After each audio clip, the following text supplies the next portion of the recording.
Why would a seller not raise rents? Okay. I just talked to a seller and I finally just was like, why? Like, why did you not raise the rents for all these years? It doesn't make any sense to me. Please educate me on the mindset that goes into this. Here's the answer. Give Adam some love. He's been in here loving on people. Him and his ex-partner, Michael Manatskanian, used to be called Coast to Coast Vets. Coast to Coast Invest. Are you still calling your company Coast to Coast? My new company is Patriot Capital Group. Okay, cool. So guess what, guys? You're going to partner with people in this community, and then your partnership is going to split up because you decide, wow, I really loved hanging out with you for a year and a half, but now I'm so obsessed with this thing and you're obsessed with that thing. Let's end it amicably and just hold the properties together, and we'll just keep doing our thing, but we're going to go different directions. That's what happened with Adam and Michael Manatskanian. They met, they made money together. They outgrew each other, which is what's supposed to happen in partnerships. Just FYI, you're supposed to outgrow each other at some point and go separate ways, except for marriages.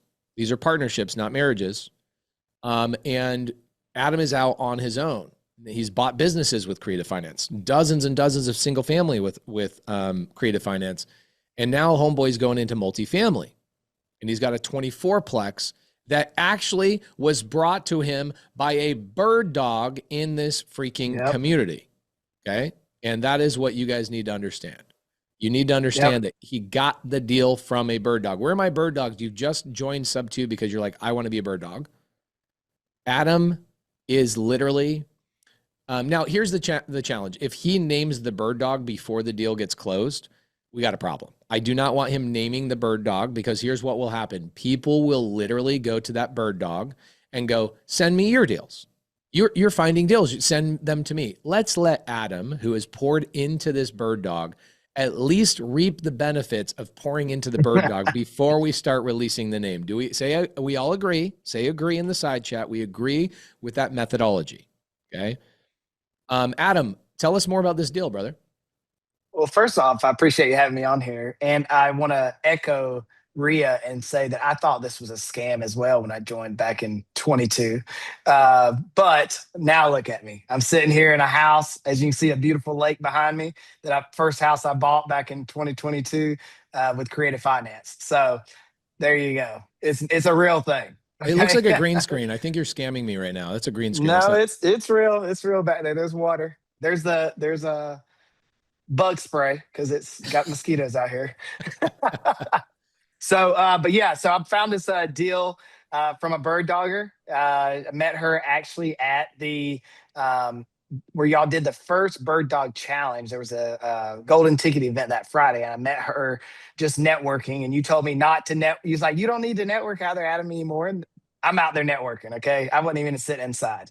And I actually literally said that. I was on stage. If you guys don't know what golden ticket is, just to give you guys some, I'm always doing like bonus events. And who was the speaker? Was it the Blockbuster guy? It was the Blockbuster guy. Okay, so and the 7-Eleven.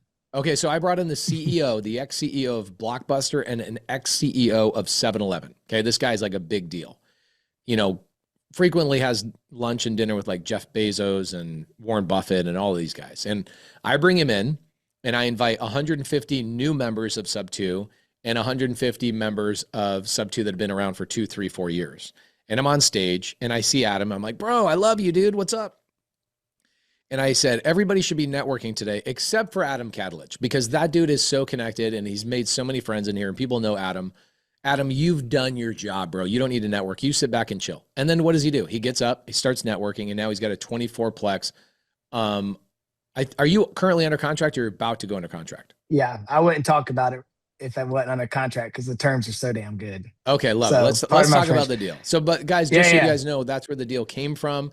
It came from a bird dogger.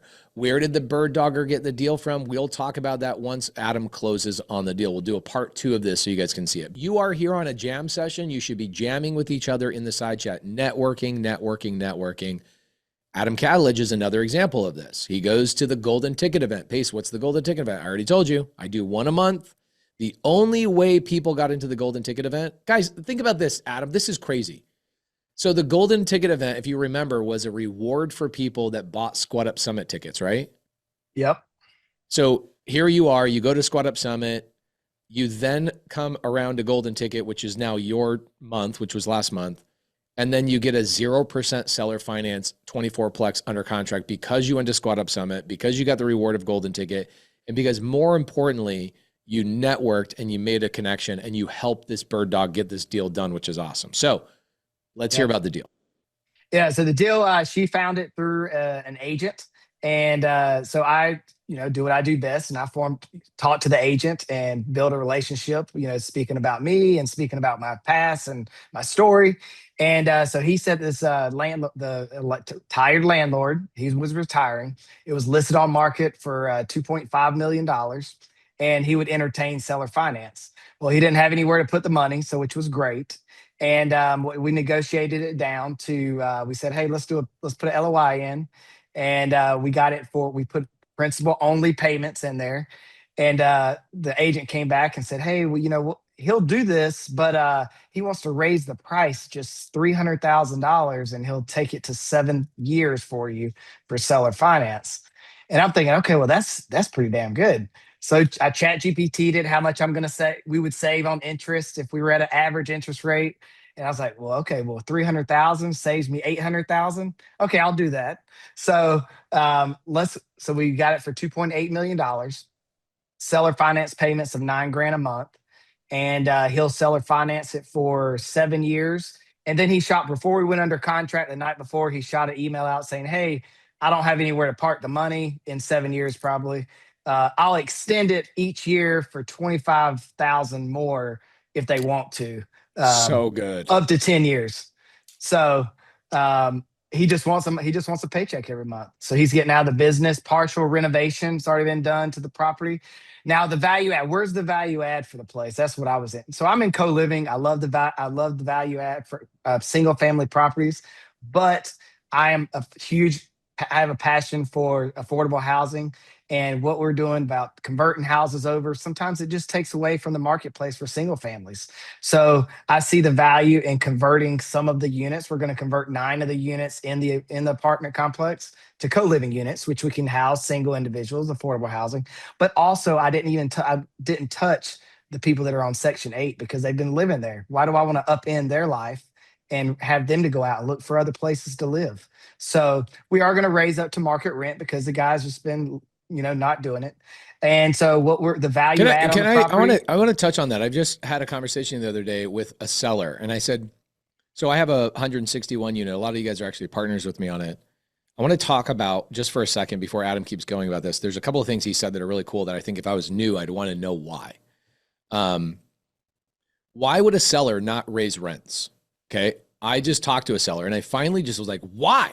Like, why did you not raise the rents for all these years? It doesn't make any sense to me. Please educate me on the mindset that goes into this. Here's the answer. So we've got a 161 unit apartment building. Okay. I want to show you guys the financials. This is like when Adam's talking about raising the rents on this, guys, I'm telling you, like, how much money gets made when you raise the rents to market. He's not saying, let me go be crazy. He's just saying, let me be appropriate. Like, the seller has been so inappropriate in not raising the rents, which is nice. There's some strategy there. I'll tell you why. Okay. I'll tell you why this is happening. And I just want to show you guys on the financials. Okay. For those of you guys who are into the financials, tell me, where are my engineers that are like, show me our analytical people. Show me the spreadsheets. I need to see the spreadsheets. Give me the spreadsheet. Okay, so check this out. This is a multifamily spreadsheet off of our P&L. Check this out. Let's go into the first month I owned this property, January of 2024. Look at the free cash flow right here, right down here. Free cash flow. What is the number? Can everybody see this? What's the free cash flow number? Meaning in your pocket after every single expense. So it's $29,000. Sushi money. Look at our freaking cash flow from June of this year. Same property, mostly the same tenants. What is the cash flow now? Guys, that is net. That is not income. That is net. Look at this. Every quarter, This thing kicks out, it's going to start kicking out $250,000. This property will one property will net cash flow $1 million a year. That is free cash flow.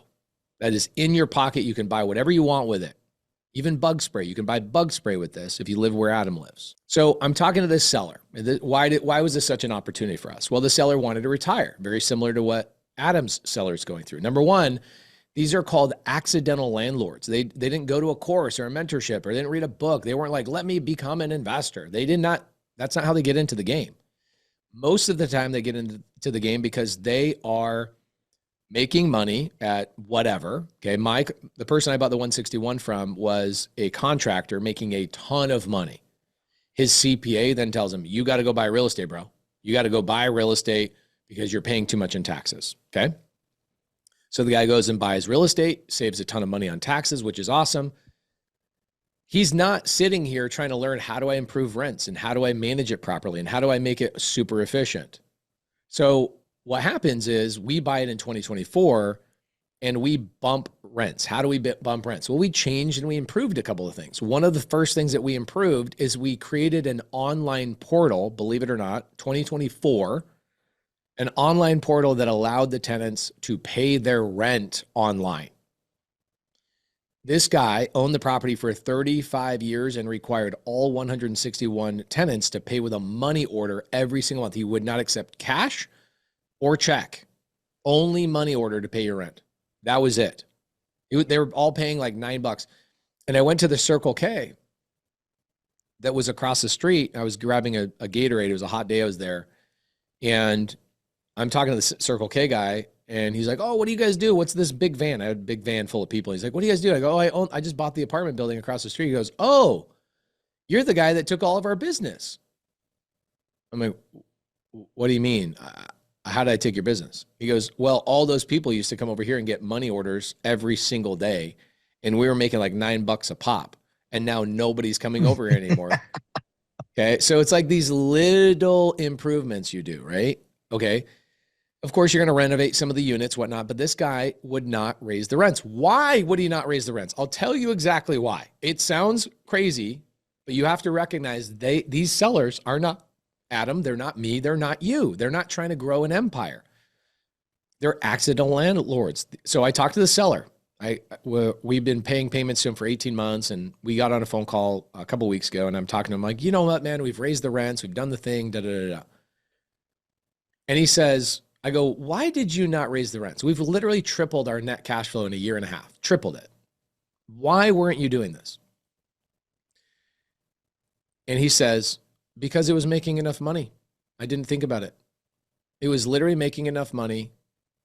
It paid for all my bills. It had 3 of my kids on the payroll. They were surviving off the cash flow. I never thought about it. In fact, every time I thought about doing it, I go, it's not worth the hassle. It's not worth the hassle. It's not worth the hassle.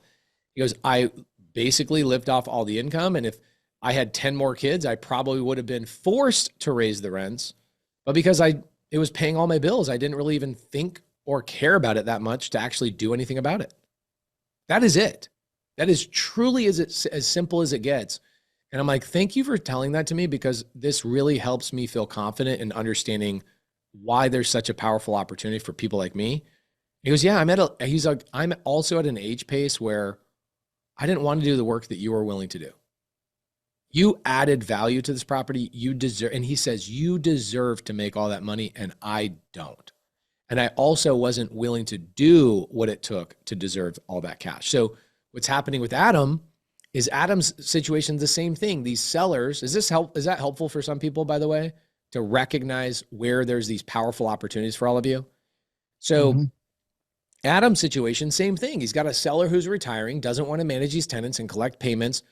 Why would the seller want to get rid of it when you want to buy it? That was also a big moment for me when I started learning this stuff, 13 years ago.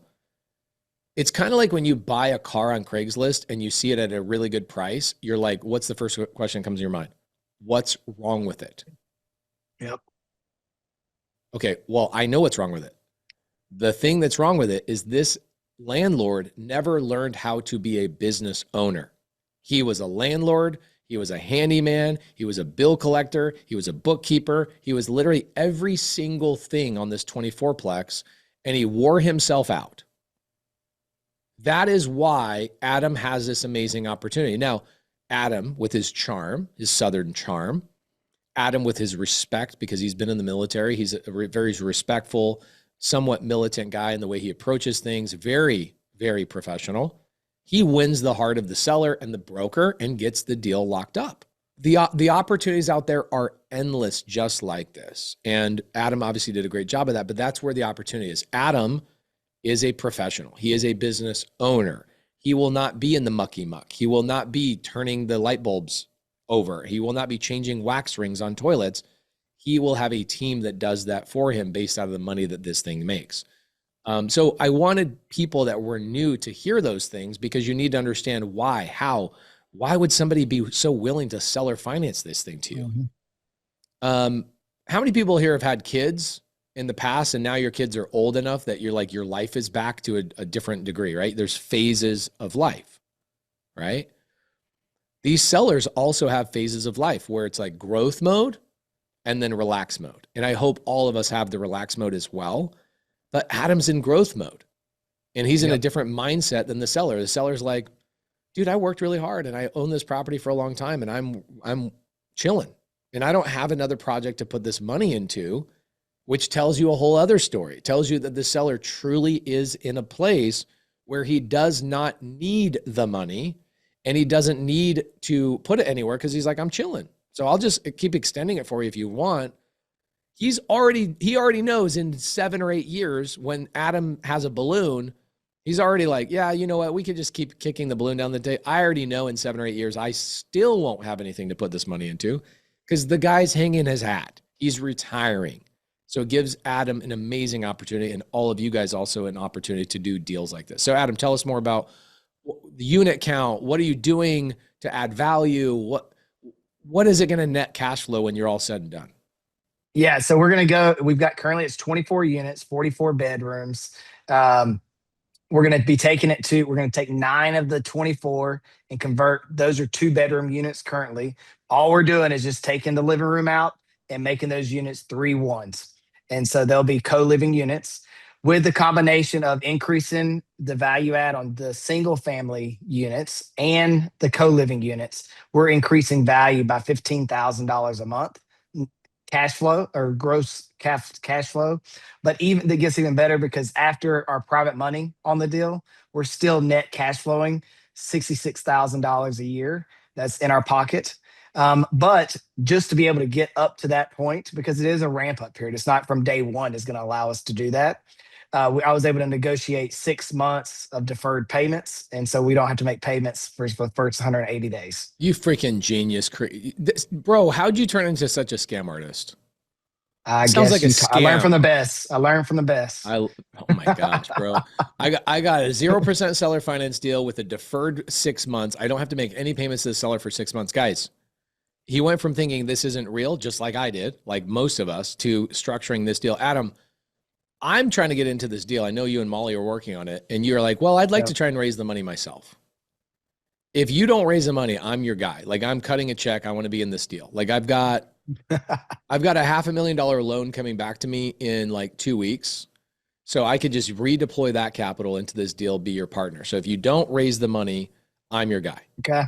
Yeah, flying down there on October. I'll be there October 7th, walking with the owner and broker and taking pictures of the place.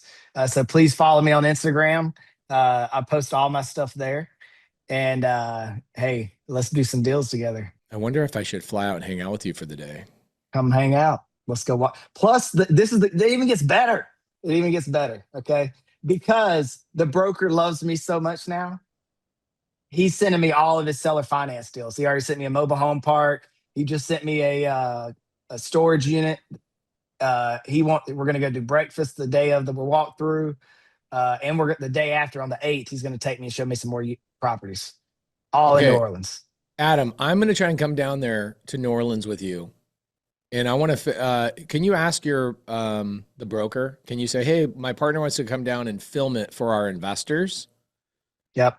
And see if you can let me bring a camera crew and we'll go and film the walkthrough and all that kind of stuff. You cool with that? Yeah, I'm absolutely cool with it. Okay, let me know. Guys, give this man Okay, a perfect. round of applause. I think the coolest thing he's actually doing is, number one, Adam's been a great leader in here since 2022, helping a lot of people. He's raised a lot of capital, paid a lot of people back, all of those great, beautiful things. People love Adam. Um, but I think the coolest thing about this deal is that you helped a bird dog get their deal done by Hmm. you actually closing the deal. Guys, here's the thing. This is like above and beyond. Okay. Typically, when I teach bird dogging, I say you should have the deal under contract, not you, but you should be grabbing it from somebody else who already has it under contract, bringing it prepackaged, signed, and delivered. Adam has done way more work on this deal to make sure that that bird dog is going to get their first check. Like, that's above and beyond. I want you to understand, if you are the bird dog, this is not normal.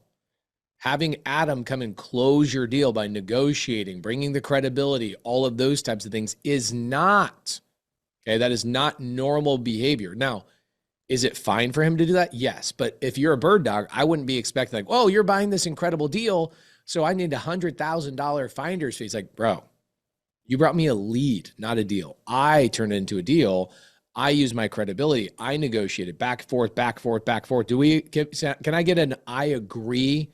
If you are a bird dog in here, you understand that that is not what your buyer should be doing if you are expecting a big, fat, juicy check. Okay, because I see this. It's a common thing with bird dogs. They're like, well, Pace paid that person $10,000. Like, yeah, but that deal was already under contract, and Pace is going to make 80 grand. Pace didn't have to pick up a phone call, negotiate, send out the contracts, fly down there and do the walkthrough. None of that had to happen for Pace. You have to understand what was done was that this bird dog essentially brought a lead. Adam closed the deal. Okay, does that make sense?